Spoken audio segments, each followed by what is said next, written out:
Hey guys, welcome back to Sartaj sir की class. So guys, आज रविवार और एक बार फिर से मैं आपके लिए लेकर आया हूं Sunday comment box doubt class की एक और कमाल की वीडियो। एक बार फिर से मैंने पिक किया आपके प्यारे प्यारे कमेंट्स, पढ़ूंगा इन्हें और दूंगा इनके जवाब, जिनसे आपको मिलेगी इंग्लिश और इंग्लिश ग्रामर से रिलेटेड कमाल कमाल की नॉलेज। सो नोटबुक और पेन लेकर बैठ जाओ, जो चीज काम खेलेगी उसे नोट कर लेना। और हाँ, अगर आप चाहते हैं कि मैं आपके भी सवालों को पिक करूं तो इसी वीडियो के कमेंट सेक्शन में जाकर अपने सवालों को पूछ लीजिएगा। अगले संडे वाली वीडियो बनाने से पहले मैं इसी वीडियो के कमेंट बॉक्स में से आपके सवालों को पिक करूंगा। तो चलो फिर बिना देरी के वीडियो की शुरुआत करते हैं। पहला सवाल पूछा है विभाषा शुक्ला ने, लिखा है good morning sir, very good morning sir. इजमार के साथ ऑफ का यूज कब करते हैं सेंटेंस बनाने में और उसकी मीनिंग क्या होती है हिंदी में? बहुत बढ़िया सवाल। इजमार के साथ आप ऑफ का जब भी यूज करते हैं तो उसकी हिंदी मीनिंग होती है का है, की है, के है। और मोस्टली आप ये एज बताते टाइम इस्तेमाल कर सकते हैं। वह मेरी उम्र का है, he is of my age. मैं राम की उम्र का हूं, I am of Ram's age. या तुम मेरी उम्र के हो, you are of my age. तो आप एज बताते टाइम इजमार के साथ ऑफ लगा सकते हैं। अगला सवाल पूछा है डैनियल ने, लिखा है sir I am the biggest fan of you. I have a question, मेरा एक सवाल है, what is the difference between pending and remaining? Pending और रिमेनिंग में क्या फर्क होता है? देखिए, पेंडिंग का मतलब होता है कोई काम लटका हुआ है, यानी कि पूरा होने को ही नहीं दे रहा है, देर हो जा रही है, यानी कि पेंडिंग है। अब किसी भी काम को लेकर अगर आप कहें अरे यार वो काम तो पेंडिंग पड़ा हुआ है, यानी कि अभी अधूरा पड़ा हुआ है, लटका हुआ है। और रिमेनिंग का मतलब होता है चल बराबर रहा है लेकिन अभी वो जो है बाकी है, बचा हुआ है। जैसे कि मान लीजिए मेरा होमवर्क है, अपने टाइम से कर रहा हूं बिल्कुल बढ़िया तरीके से, लेकिन अभी बचा हुआ है। तो यहां पर टाइम टू टाइम जो चीज चलती रहे और उसमें से कोई हिस्सा उसका बचा हुआ तो रिमेनिंग। या डेज के साथ भी लगा सकते हैं, 2 days रिमेनिंग, 2 दिन बचे, 1 hour रिमेनिंग, 1 घंटा बचा है। और पेंडिंग का मतलब लटका हुआ है, जल्दी से उसे पूरा करो, लटका मत रहने दो। अगला सवाल पूछा है हिमांशु ने, लिखा है hello sir, what is the difference between instead of and rather than? Instead of और रादर देन में क्या फर्क होता है? देखिए, दोनों का ही हिंदी में मतलब होता है के बजाय, लेकिन फर्क क्या है? जब भी आप अपनी चॉइस, लाइक्स बताते हैं, अपनी पसंद बताते हैं, अपना चुनाव बताते हैं, तो ऐसी कंडीशन में हम रादर देन का यूज करते हैं। जैसे कि मैं चाय के बजाय मैं कॉफी पीना पसंद करूंगा, तो यहां पर मैं अपनी चॉइस बता रहा हूं, अपने लाइक के बारे में बता रहा हूं। तो मैं कहूंगा I would like to take tea rather than coffee, यानी कॉफी के बजाय मैं चाय पीना पसंद करूंगा। और अगर आप किसी काम के बजाय, मतलब चॉइस नहीं बता रहे, कोई काम के बजाय कोई दूसरा काम बता रहे, तो वहां पर इंस्टीड ऑफ का प्रयोग करेंगे। स्कूल जाने के बजाय वो तो पार्क में चला गया, he went to the park instead of going to the school. तो इंस्टीड ऑफ लगाते हैं जब किसी काम के बजाय, और रादर देन जब लगाते हैं जब अपनी चॉइस बताएं, अपने लाइक्स के बारे में बताएं। अगला सवाल पूछा है किशोर ने, लिखा है hello sir, my name is Kishore, why does E come in the last of my name? मेरे नाम के अंत में ये ई क्यों आता है? बहुत बढ़िया सवाल है। देखिए, अगर ऊपर देखा जाए तो आपका नाम लिखा है KISHOR, जबकि आपने अपना नाम बताया KISHORE, और आप कह रहे हैं कि ज्यादातर ऐसे लिखा हुआ होता है, ई लगा हुआ होता है, तो ई क्यों आता है? जबकि पढ़ा तो किशोर जाता है, अगर ई लगे तो किशोरे पढ़ा जाए। ऐसा नहीं है, इसके लिए आपको 12 खड़ी सीखनी पड़ेगी, हिंदी की भी इंग्लिश की भी, तब आपको जाके पता चलेगा ये ई क्यों लगा हुआ है। असल में हिंदी में किसी भी शब्द को पूरा बोलने के लिए लास्ट वाले को उसमें ए या ई का सपोर्ट देना जरूरी होता है, वरना वो आधा बोला जाता है, उसमें हलंत लग जाता है। हलंत एक हिंदी का शब्द है, आई होप आप समझ गए होंगे। एग्जांपल, जैसे कि आपका नाम है किशोर, तो ये जो किशोर है इसमें रा पूरा अगर आपको बोलना है, किशोर र ऐसे, तो आपको ई का सपोर्ट देना पड़ेगा। अगर आप ई हटा लेंगे तो हो जाएगा किशोर, यानी कि रा आधे से भी कम पढ़ा गया। तो इसीलिए सपोर्ट देने के लिए ये बोला जाता है, लेकिन लोग यूज नहीं करते, ई नहीं भी लगाए तब भी वो किशोर ही पढ़ते हैं। बट सही इंग्लिश यही है, तो हिंदी के नामों को इंग्लिश में कन्वर्ट करने का तरीका कि लास्ट के जो अक्षर है उसको सही तरीके से अगर आपको पूरा प्रोनाउंस करना है तो आपको सपोर्ट देना पड़ेगा। सेम है राम, बड़ा छोटा सा नाम है RAM, लेकिन सही तरीके से बोला जाए तो वो होगा राम म, पूरा बोला जाएगा तब। तो इसीलिए कई जगह आप स्पेलिंग देखेंगे RAMA, जो कि एकदम करेक्ट स्पेलिंग है, लेकिन हम क्या करते हैं, हम RAM भी लिख देते हैं। तो ये गलत नहीं है, ये क्या है, ये हमारी प्रैक्टिस है, हम लोगों के चलन में है, तो चलन में है तो चलने दो, लेकिन करेक्ट यही होगा कि आप लास्ट में सपोर्ट देने के लिए कुछ ऐसे शब्दों का, अक्षरों का प्रयोग करें। अगला सवाल ललिता ने पूछा है, लिखा है hello sir, what is the difference between belly and stomach? Belly और स्टमक में क्या फर्क होता है? दोनों का हिंदी में मतलब होता है पेट, लेकिन कोई बेली बोलता है, कोई स्टमक बोलता है।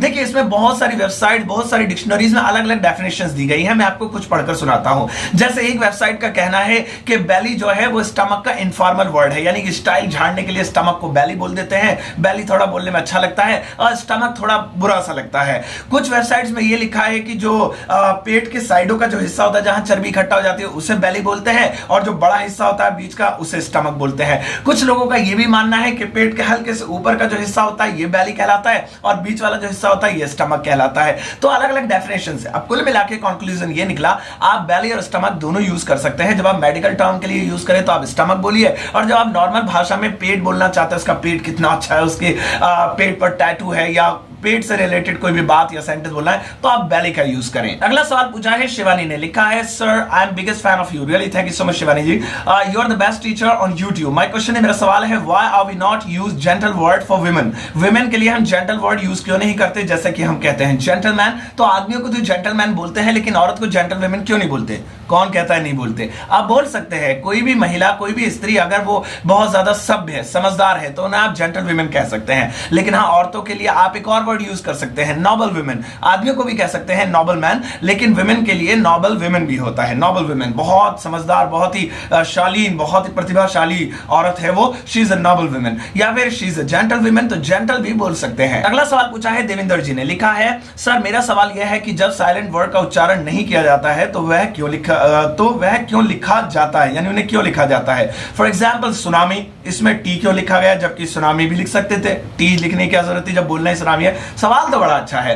कई बार ऐसे बहुत सारे वर्ड्स होते हैं जिसमें जिनकी जरूरत नहीं होती, हमें लगता है और हम उन्हें बोल देते हैं। देखिए ऐसा बिल्कुल भी नहीं है, कोई भी वर्ड कभी भी साइलेंट नहीं होता, याद रखिए मेरी बात को, कोई भी वर्ड कभी भी साइलेंट नहीं होता, उसका कोई ना कोई काम तो वहां पर जरूर होता है। अब क्या काम होता है उसके लिए हमें इंग्लिश को गहराई से जानना होगा। सबसे पहले आपके इस वर्ड की बात करते हैं, सुनामी। पहली बात तो ये कि एक जापानीज वर्ड है, इंग्लिश का शब्द नहीं है, तो इसे एक तरफ हटा दीजिए। वो जापानीज भाषा का कोई चक्कर होगा, वो टी लगाते होंगे, वहां जापानीज में घुसने की क्या जरूरत है, इंग्लिश में आ जाते हैं। अब मेक को ले लीजिए, MAK, अब ई लगा हुआ है, ये तो साइलेंट है। आखिर क्यों साइलेंट है? वो इसलिए साइलेंट है कि ये जो बीच वाला ए है, MAKE, उसकी आवाज को होल्ड किए हुए है। अगर ई को हटा दिया जाए तो हो जाएगा माक या मक, तो माक या मक को मेक बनाने के लिए वो साइलेंट वाला ई दिया हुआ है। इसीलिए हर एक शब्द में, किसी भी शब्द में अगर कोई साइलेंट वर्ड है, साइलेंट अल्फाबेट है, तो वो साइलेंट नहीं है, एक्चुअली में वो किसी ना किसी अल्फाबेट को होल्ड किए हुए है। इसके ऊपर मैं एक सेपरेट वीडियो बनाऊंगा, तब आपको जरूर बताऊंगा कि ये होता कैसे है। आई होप आपको आपका फिलहाल तो जवाब मिल गया होगा। अगला सवाल पूछा है राजन कुमार जी ने, लिखा है good evening sir, very good evening जी। सर मेरा क्वेश्चन यह है कि गेट और फाइंड का यूज कब करते हैं और दोनों के अलग अलग एक्स यानी कि एग्जाम्पल से समझाइए, दोनों के अलग अलग एग्जाम्पल से समझाइए, थैंक यू। बहुत बढ़िया सवाल है, इन्होंने पूछा है गेट और फाइंड दोनों का क्या मतलब होता है, एग्जाम्पल भी दीजिए। देखिए वैसे तो गेट का मतलब होता है पाना, फाइंड का मतलब होता है तलाशना, सिंपल सी चीज है, लेकिन कई मौकों पर गेट और फाइंड दोनों का मतलब होता है पाना या हासिल कर लेना। देखिए जब आप फर्क समझिए दोनों में, जब आप किसी चीज की तलाश कर रहे हैं और वही चीज आपको मिल जाए तो गेट का यूज करेंगे। I was looking for a job and I got a job, मैं एक नौकरी तलाश रहा था और मुझे नौकरी मिल गई, तो तलाश किससे रहा था, नौकरी गई और वही मिल गई, तो गेट का प्रयोग करेंगे, उसकी सेकंड फॉर्म लगा दी गॉट, मिली, पास्ट इंडेफिनिट। लेकिन अगर आप कुछ और चीज तलाश रहे हो और मिल कुछ और जाए तो ऐसी कंडीशन में फाइंड का यूज करेंगे। मैं सेंटेंस बनाऊंगा तो उसमें सेकंड फॉर्म लगाऊंगा फाइंड की, जैसे कि I was searching my keys, मैं अपनी चाबियां तलाश रहा था, and I found my purse, और मुझे मेरा पर्स मिल गया, तो वहां पर नौकरी मिल गई, लेकिन तलाश नौकरी ही रहा था, ऐसा तो नहीं छोकरी तलाश रहा था नौकरी मिल गई, वहां भी फाइंड लगाना पड़ता वरना।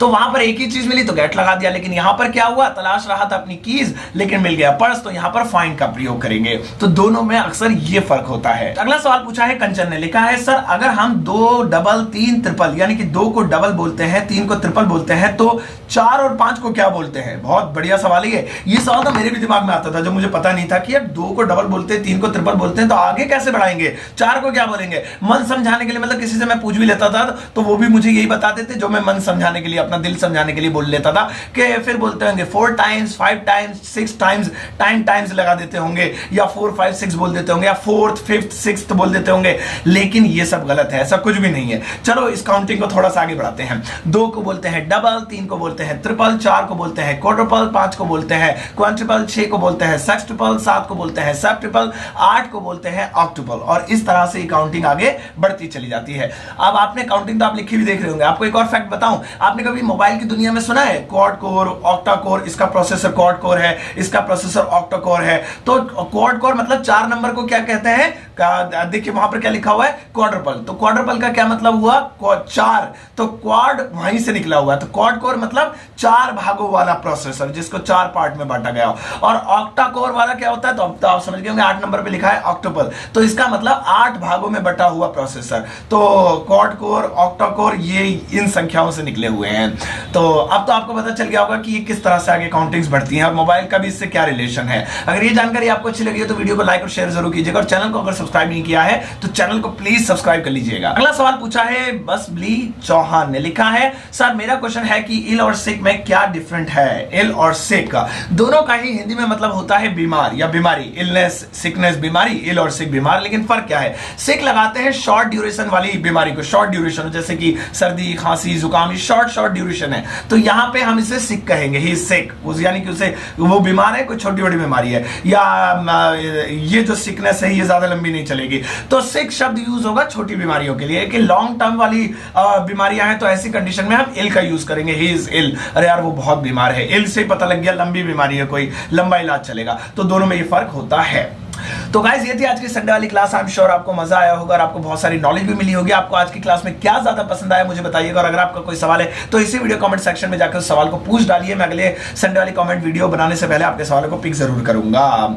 मेरा एक दूसरा यूट्यूब चैनल भी है जिसका नाम है सरताज स्टोरी, जहां पर मैं अपनी वीडियो अपनी फैमिली के साथ बनाता हूं, वीडियोस डालता हूं, व्लॉगिंग वगैरह कोशिश करता हूं डालने की। तो आप प्लीज चैनल को सब्सक्राइब कर लीजिएगा, लिंक आपको इस वीडियो के डिस्क्रिप्शन बॉक्स में मिल जाएगा। मिलता हूं आपसे नेक्स्ट संडे वाली क्लास में। इसी तरह से इस वीडियो को प्यार देते रहिए, सेशन को प्यार देते रहिए। तब तक के लिए अपना ध्यान रखिए, एंजॉय और Sunday, take care, bye bye.